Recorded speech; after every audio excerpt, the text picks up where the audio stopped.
Hey there, and welcome to part 2. In this section we're going to be covering this photo we see in front of us, and let's go ahead and get started kind of outlining the things we're going to do to this photo. So we can see here on the right side of the image we've got a lot of like really nice shine in the hair. It just looks beautiful, and I want to replicate that as well as I can over here in the left. Now this is real actual light hitting the hair on the right side, and on the left side what I'm going to be doing is Photoshop, which is never as good as just real actual light, because this affects every single hair. And anyway, we're going to do the best job we can, but obviously you always want to get the real thing if you can. So we're going to be taking care of shadows and highlights as well as some color, and we're going to be pulling some hair out using the Liquify tool. I'm also going to show you how to darken, there we go, things like eyebrow and eyelash hair. Alright, cool. Let's go ahead and get into it. First thing I would like to do is duplicate my background layer. Controller Command J to duplicate that. And then we're going to open up our Liquify dialog.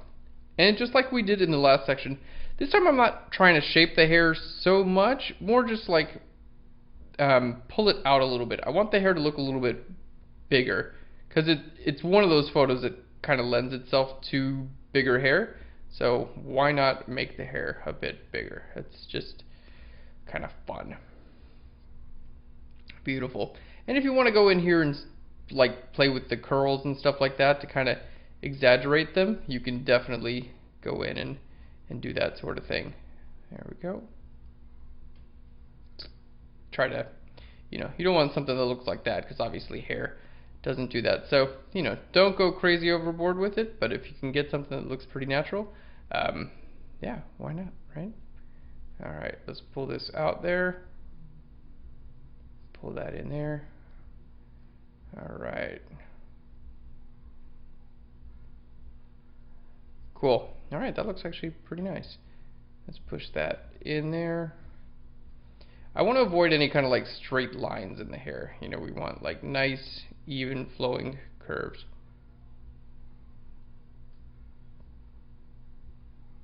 Alright, beautiful. Alright, push that in a little bit and kind of pull that out. I think it looks great. Push that in, kind of pull that out. Kind of just playing with curves, the curls of the hair and stuff like that. Beautiful. Alright, cool. Let's go ahead and exaggerate this a little bit less. Alright, let's hit OK there. Alright, so there's the before and the after with the hair. Just an excuse to make hair a little bit bigger and wavier. I love it. Okay, the next thing we're going to do, I'm going to grab an adjustment layer and we're going to go to solid color. Let's just choose this red. As of now, it doesn't really matter what color we choose. We're going to change it later. Alright, we're going to change our layer blend mode from normal to overlay. There we go, and you can see it still looks horrible, but no worries, it won't in a minute. I'm going to hit Controller Command I on the layer mask to invert my layer mask, and then we're going to paint white all over here on top of the hair. Alright, looking good. So now that we have this red color overlaid on top of our hair, maybe we want this effect just the highlights of the hair. So let's double click here, alright, and here in our blend if, I'm going to hold Alt or Option and move from the left to the right to where we're just affecting the highlights of the hair. Alright, and we're going to hit OK. So now we can see we're just affecting the highlights. So we've got a solid color, which is just that red. It's painted over the hair, and it's just affecting the highlights. So now my goal is to take the color and start altering it to something that actually reflects what's going on with the rest of the hair, which is actually not too incredibly difficult. There we go. Just kind of choosing the right, and you don't have to get it perfect, but like that looks too green, that looks too red, obviously. Alright, so your hue, you can just use the up and down arrows to get that where you want it to go. Alright, same with your saturation, you can hit the up and down arrows, like this is more saturated, this is less saturated. Alright, hue I think be a little bit more yellow to kind of match. Alright, and then the brightness you can go up and down with this too. Alright, let's hit OK. That looks like a pretty decent match there. Cool. Now I'm going to double click on here and tell this to be visible a little bit less there. Alright, and hit OK. And now with my layer mask, I'm just going to paint white on my layer mask in some of the areas where the hair is looking just a little bit dull.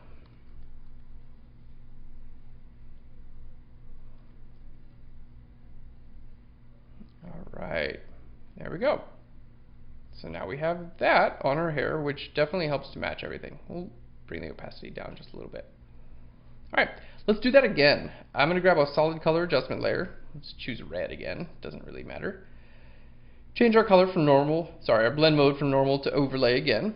And we're going to go ahead and separate this out. And then this time I only really want it to be visible on just like the highest of the highlights, okay? Alright, let's go ahead and use the same layer mask from this layer to this one. To do that, just hold the Alt or the Option key and click from one layer mask to another one. It's going to ask you to replace the layer mask, and we're going to say yes. There we go. Now it's just visible in the highest of the highlights. So our job now is to, again, change our color. We want this super bright, but not too saturated, because that's what that looks like. So just kind of working out. Alright. There we go. Let's hit OK. We'll turn this off. And then back on. Alright, and if we want that visible a little bit more, we can definitely have that. You know what, I think this could come down in saturation a little bit. There we go. Alright, let's turn those off and back on. Alright, I'm going to lower the opacity of that one there just a little bit. Okay, now let's say we wanted to add red undertones. Well, you know what, I'm just going to duplicate this layer. Okay, now this time, let's double click on here, and I don't want to affect the highlights, I want to affect the shadows. Okay, so what we're going to do is we're going to go from the right side to the left now. So I'm going to tell it not to affect the highlights, just the shadows. And hit OK. So now we have color coming into the shadows. Alright, and if we want to change that color, it's as simple as changing that color. So if we wanted some like nice deep red to kind of show up in the shadows, we could do that pretty dang easily. Alright, and this we're going to have visible over the whole entire head there.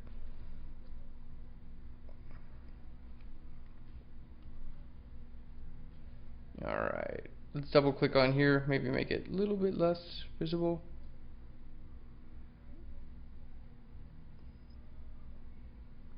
Alright, there we go. That's a little bit of red coming into the shadows there. So we have from here to here. We can see our hair is a lot more vibrant, and I think it looks really, really good. Alright, this one we'll do a little bit less saturated here. Saturation will just go down to, there we go. Alright, beautiful. So next thing we're going to do, we're going to go ahead and darken those areas. So we're actually just, you know what, I'm kind of on a solid color kick. I don't use these same techniques with every single image I do, by the way. Pretty much every image requires like a slightly different technique, but the solid color seems to be working really well, so we'll just continue to use this. I'm going to change my layer blend mode now from normal down to multiply, which is going to make things a little bit darker. We're going to double click here, and I'm going to tell this to not be visible where the underlying layer is lighter. I just want it to be visible where the underlying layer is darker. Alright, let's hit OK there. Okay, there we go. Now I'm going to hit Controller Command I on the layer mask, and we're just going to paint in white over top of the areas like the eyebrows. And because we're only affecting the darker areas, this is not going to show up over top of things like the skin. It's just going to show up over the darker areas. I mean, the darker areas of the skin will show up, but the lighter areas you can see, it's not showing up, which is really, really nice. Alright, so we've darkened up the eyebrows and the eyelashes a little bit there. Now we just have to find the right color. So that was well too saturated. Let's just lower down the saturation there. We can make that darker if we want. We can make it lighter if we want. Alright, and let's go ahead and match that in tone to the rest of the eyes. A little less saturated.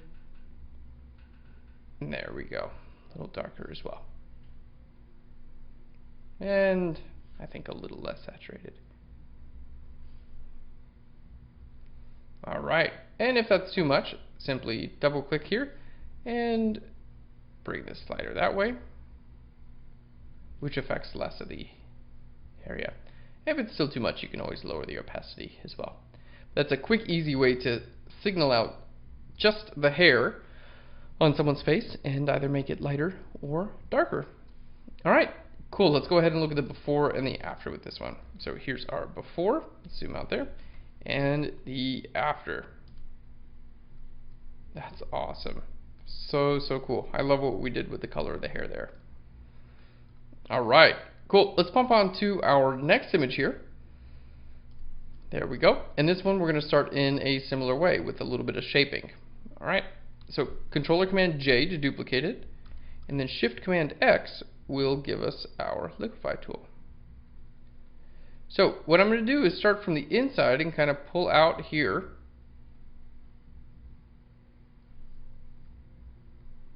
There we go.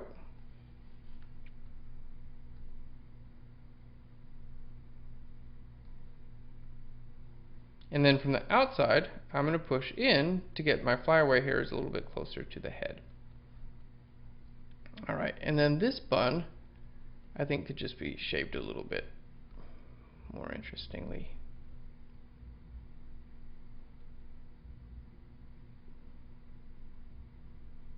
And kind of pull that up there a little bit as well.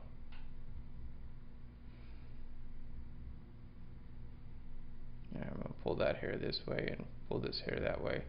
Ooh, you know what? That does not look real at all. So what we're going to do is I'm going to go ahead and lower the pressure a little bit. So not as much as affected, and I'm just going to do this like little by little.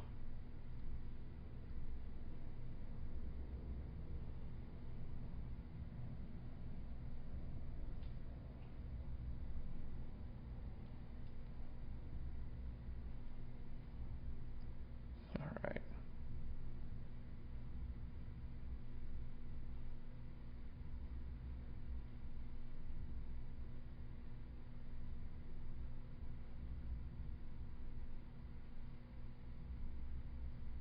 Cool, and we're going to pull that out a little bit as well. Alright, so there we are, shaping some hair. Let's hit OK. Check the before and the after. Wow, super cool. Alright, now we're going to zoom in here. I'm going to create a new layer, and I'm going to hit J again for my spot healing brush tool. And we're going to paint away all these flyaways here that are just kind of distracting.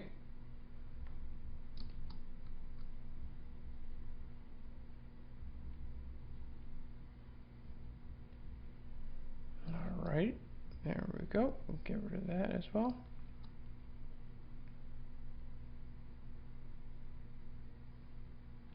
Get rid of this stuff on her skin too. Same tool.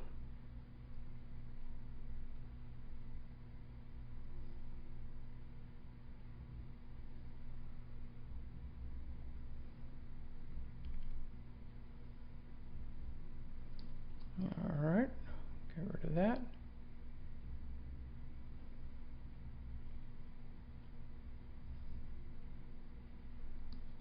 Content aware heal. You are my hero. I love you. Now all these other like little flyaways and things like that, like I'm not too concerned with removing like every single one of these things, like, you know, all this, because it helps hair look real. I mean, without that stuff, honestly, hair wouldn't look like hair if the edge is like too well defined or whatever. So I'm not worried about all this stuff around the edge. I mean, I've just here we go. We're not gonna worry about taking that off. Alright, now we do have a little bit of like color kind of weirdness going on there. So let's just grab that same technique we did earlier, solid color. We're going to hit OK, change our layer blend mode to overlay here, hit Command or Control I on my layer mask, and now we're just going to paint white right there. Okay, and now we're going to choose our color by double clicking there. Alright, we want our hue to come up a little bit, our saturation to come down a little bit, and darkness down a little bit too. There we go. That's much better, right? Kind of like gets rid of that weird coloration. And this is so easy because you just start with, you know, whatever. You just start with red or green or whatever, and you just slowly adjust your color till it fits in there. So it really is quite easy to color correct, that sort of thing. All right, beautiful. That looks great. And you know, you could go in there and clean up a little bit more if you wanted. You know what? I'll show you how to pen tool this area here. That'll be good. So let's create a new layer. We're going to use our pen tool. Now, if you're unfamiliar with the pen tool, check out on Phlearn.com. Just type in pen tool into the search. There is a free episode on how to use the pen tool. It's really easy to use. Basically, what I'm going to do is click and drag along the line of our neck. So we're going to click and drag here. Okay, if you need to move any of these points, just hold the Control or the Command key. And basically what this does is creates a path that you can then turn into a selection. So that's our path. I'm going to right click and say Make Selection. We're going to feather this by about 2 pixels. Okay, and then on a new layer we can just clone stamp from the inside, from the outside in rather. And hit Control or Command H to hide my selection temporarily. There we go. So we can see making a selection real quick out of that area and then just removing the hair. Super easy to do. And if you wanted to add a little bit more realism here, what you could do is just grab a clone stamp tool. Okay, clone stamp that on a new layer. Change this from normal down to something like lighten. Alright, and then do something like that. And then we have instant realism. I'm going to hold Alt or Option and click on my layer mask to make my layer mask invisible. And then we have just a little bit of frizz right there, which helps make that transition look a lot more real. Alright, so there we have removing all that like neck hair and stuff like that. Okay, looking great. Let's take a look at our before and the after. Alright, here is our before and the after. Just with hair, guys. Pretty incredible. Alright, cool. That's the end of this photo. We'll see you in the next section.